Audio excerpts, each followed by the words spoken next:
আসসালামু আলাইকুম everyone, welcome back to my channel.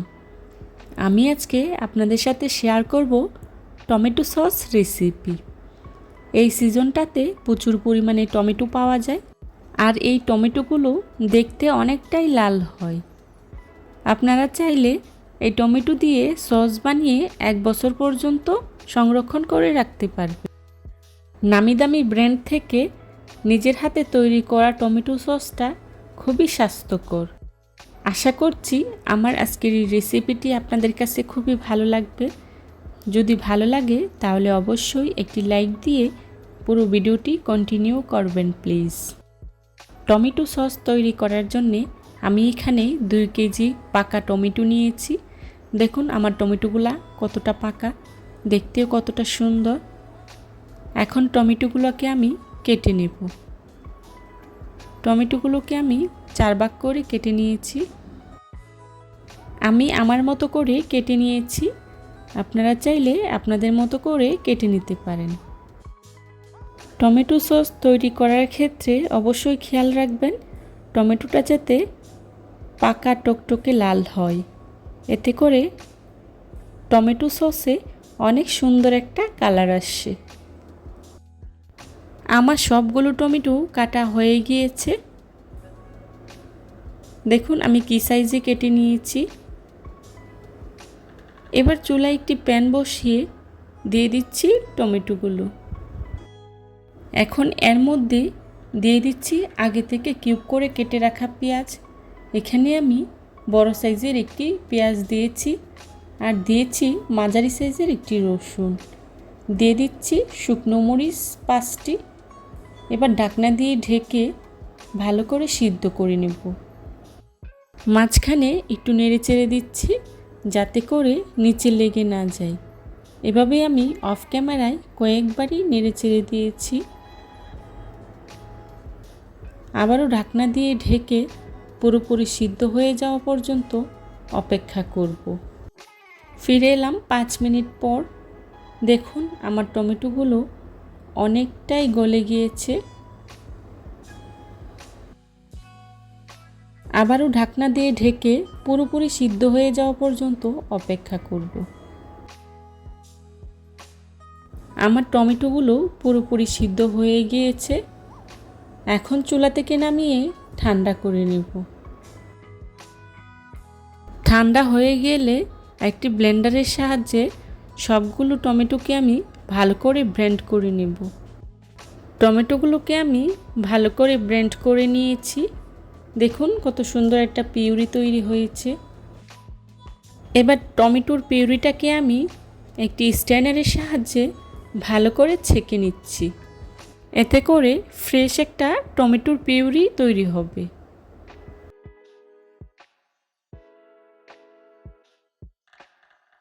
টমেটোর পিউরিটাকে আমি এভাবে একটি ছাঁকনির সাহায্যে ভালো করে ছেঁকে নিয়েছি, আর ফ্রেশ একটা টমেটো পিউরি পেয়েছি। দেখুন কত সুন্দর একটা টমেটো পিউরি তৈরি হয়েছে। এবার একটি কাপে নিয়ে নিচ্ছি 2 চা চামচ কর্নফ্লাওয়ার। এর মধ্যেই দিয়ে দিচ্ছি ভিনেগার 3 টেবিল চামচ। এখন ভিনেগারের সাথে আমি কর্নফ্লাওয়ারটাকে খুব ভালো করে গুলিয়ে নিচ্ছি।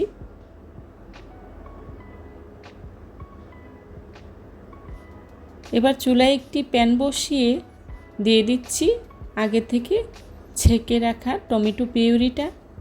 এর মধ্যেই দিয়ে দিচ্ছি চিনি 1 কাপ, দিয়ে দিচ্ছি কর্নফ্লাওয়ারের মিশ্রণটি। এখন সবগুলোকে আমি ভালো করে নেড়ে মিশিয়ে নিচ্ছি। কর্নফ্লাওয়ারটা দিয়ে সাথে সাথে খুব ভালো করে নেড়ে দিতে হবে। এখন এর মধ্যে দিয়ে দিচ্ছি লবণ 1 চামচ, দিয়ে দিচ্ছি লাল মরিচের গুঁড়ো 1 চামচ। এখন সবগুলো উপকরণ আমি টমেটো পিউরির সাথে ভালো করে মিশিয়ে নেব। এখন এভাবেই অনবরত নেড়ে চেড়ে অল্প আছে টমেটো সসটা তৈরি করে নিতে হবে। কর্নফ্লাওয়ার দেওয়াতে টমেটো সসটা খুব তাড়াতাড়ি ঘন হয়ে আসবে। দেখুন আমার টমেটো সসটা প্রায় ঘন হয়ে এসেছে। এই টমেটো সসটা তৈরি করতে খুব একটা সময়ের প্রয়োজন হয় না, অল্প সময়েই তৈরি করে নেওয়া যায় এই টমেটো সস। ঘরে থাকা সামান্য কিছু উপকরণ দিয়ে খুব সহজেই তৈরি করে নেওয়া যায়।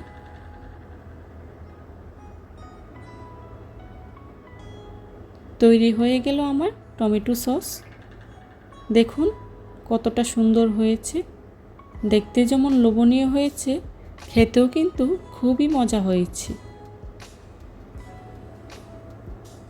এখন আমি 1 চামচ টমেটো সস একটি পাত্রে রেখে দেখাচ্ছি কী পরিমাণে ঘন হয়েছে।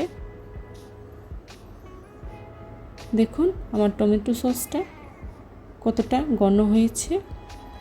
বরাবরের মতোই চেষ্টা করেছি খুবই সহজভাবে আজকের এই রেসিপিটি আপনাদের সাথে শেয়ার করার জন্যে। আশা করছি আমার আজকের এই রেসিপিটি আপনাদের কাছে খুবই ভালো লাগবে।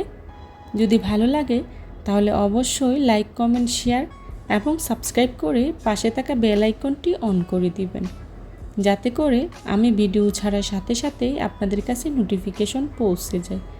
আপনাদের একটি লাইক এবং একটি কমেন্টস আমাকে নতুন নতুন কন্টেন্ট তৈরি করতে অনেক উৎসাহ যোগায়। এ ধরনের সব ঘরোয়া এবং মজার মজার রেসিপি পেতে আমার চ্যানেলটি ভিজিট করে আসবেন প্লিজ। দেখুন আমার টমেটো সসটা কতটা ঘন হয়েছে, একদম পারফেক্ট হয়েছে আমার টমেটো সসটা। এখন আমি একটি কাচের জারে সংরক্ষণ করব 1 বছরের জন্যে।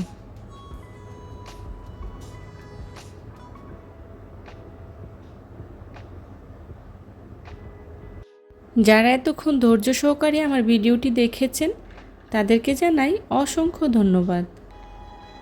পরবর্তী রেসিপি দেখার আমন্ত্রণ জানিয়ে আজকের মতো এখানেই বিদায় নিচ্ছি।